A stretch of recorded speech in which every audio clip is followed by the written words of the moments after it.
was happening. Uh, uh, I was peeping this numbers and just man, there's just so much connections in that book, man. Again, it's crazy how your mind can get just blown over and over and over. Here's another connection, man. This is the killer right here, dude. This is uh all right.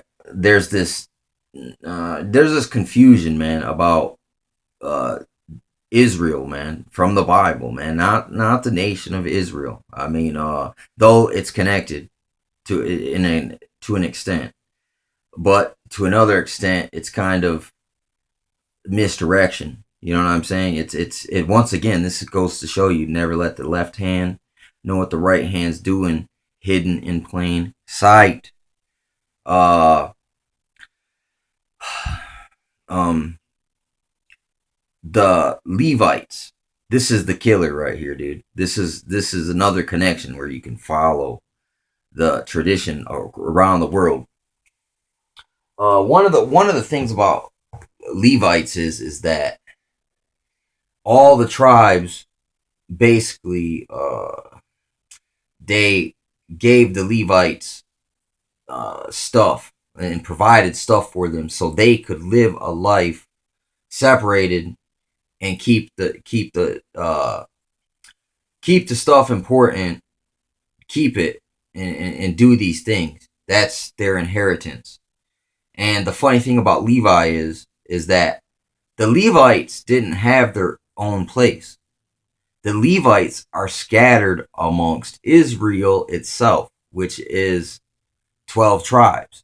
You can even find how your flip of a Levite type of a character would be like they were saying down in Dominican Republic that let me think that they're doing voodoo against each other, the Dominicans and the Haitians, and uh, and once again, the story of Balaam and all this stuff, it talks about curses. It talks about like, look, they were aware of how to do stuff to each other supernaturally back in those days.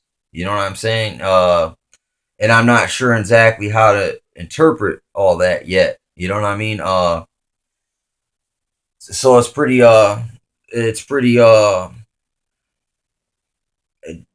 it's just more connections. That knowledge of um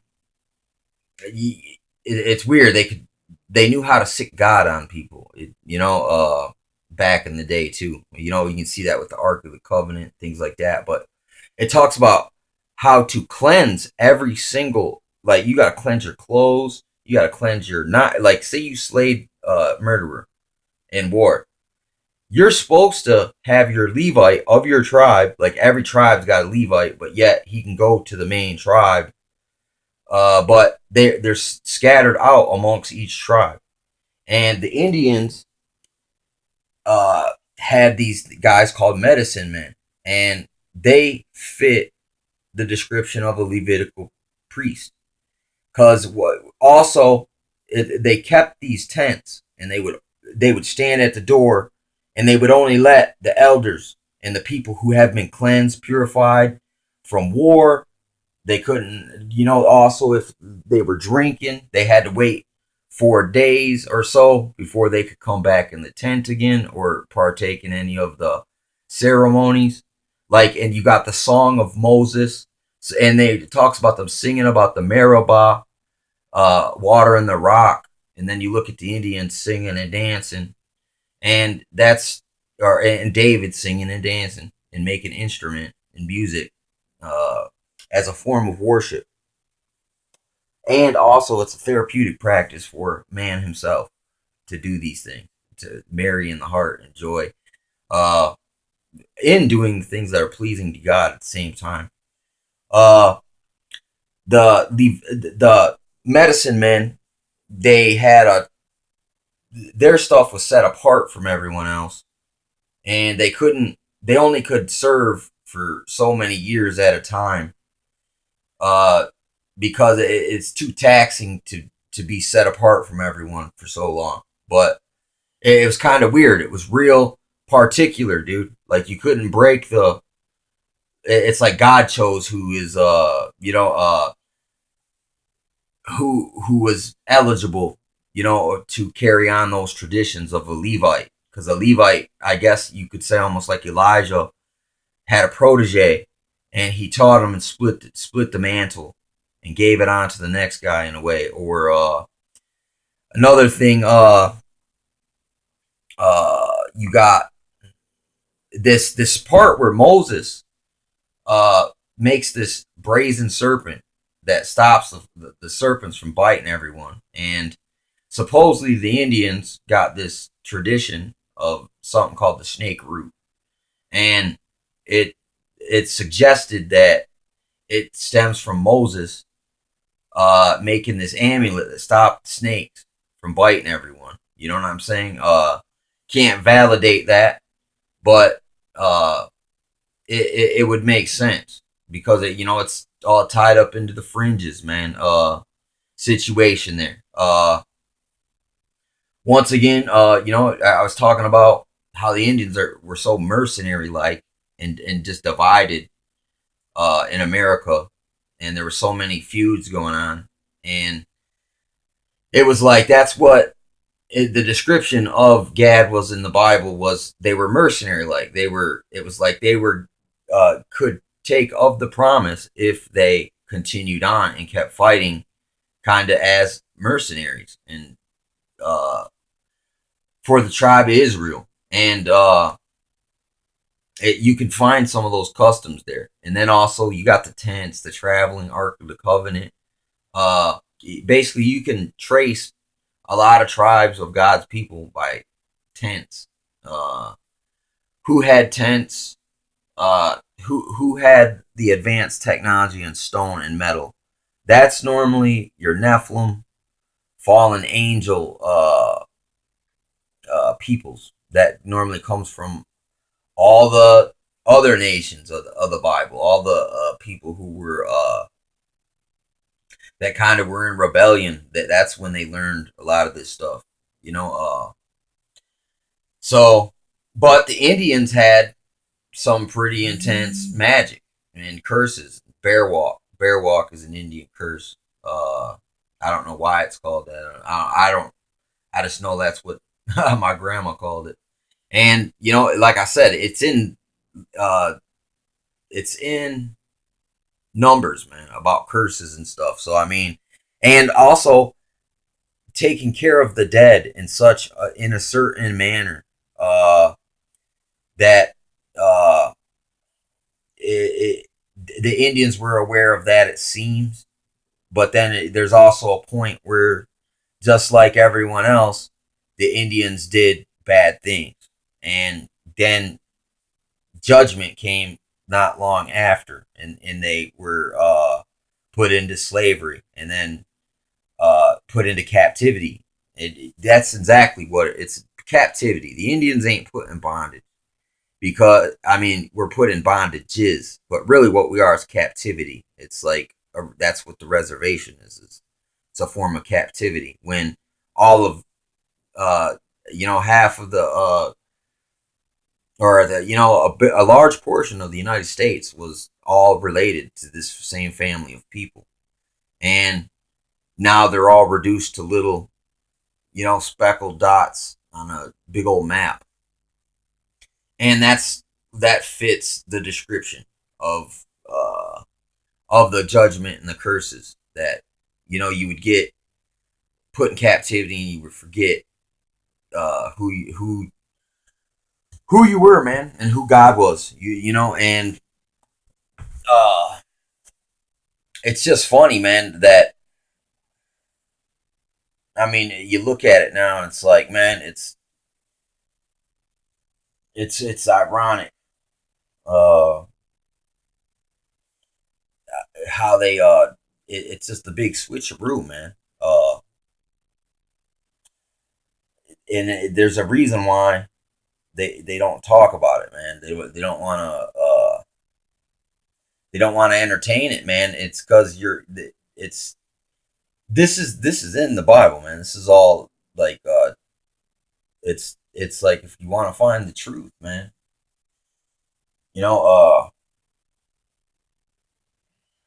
I don't know, man. You gotta re-examine the things that you thought you knew and kind of take a fresh look at it, man. It's kind of I understand a lot of people got a lot of indoctrination, man, to think that it's was different, man. That it's like the Indians saying it's the white man's religion, you know, and a lot of other it's just minority groups say it's the white man's religion, but it's like it's not, man. If you understand it for what it is, this is from the time of Noah, okay?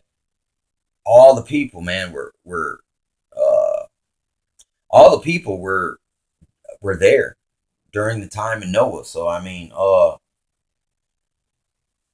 it's all accounted for. If you see, it's not a white man, black man, Asian man, Middle Eastern looking man, Native North American, Mongoloid looking man. Uh, it was all man. You know what I'm saying? And it's also it's like this. And everyone's you can see the evidence of how evil kind of creeps in and takes over in different ways in all societies throughout all of history. And you can see that there's patterns that emerge. You know, like they say, history repeats itself. It really does. Nothing new under the sun. I mean, and it seems like maybe there's not. Well, like it was stated, there's not. And you can go ahead and try to figure out that it's not and just, rack your brain forever. You'll die before you'll have anything conclusive. That's how crazy this stuff is. But some of it's kind of it's like that movie Lord of War with Nicolas Cage, and there at the end when he's in getting interrogated, and he's like, "Look, dude, I'm gonna tell you exactly what's gonna happen. There's gonna guy come in, he's gonna give you a promotion, and he's gonna congratulate you, but then he's gonna say, you gotta let me go, and then you're gonna threaten to resign, and then you're gonna protest." And he's like, "I'm the necessary, evil or whatever."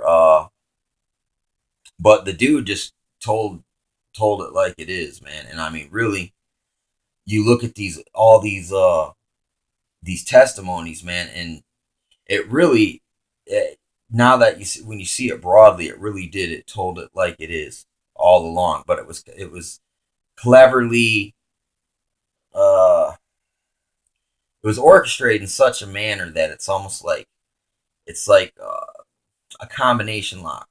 Like certain things had to fall into a certain uh, pattern to unlock this understanding where it's non-debatable. It's you can prove it, and it's not even really that difficult to do, but yet uh, to get people to look at it, that is very difficult. But you can prove it. It's not that listen, I'm nothing special. Uh, and I can back the stuff up, man, because it's already written. It's written down. I know the sources to look at. You know, and it's crazy because they made you.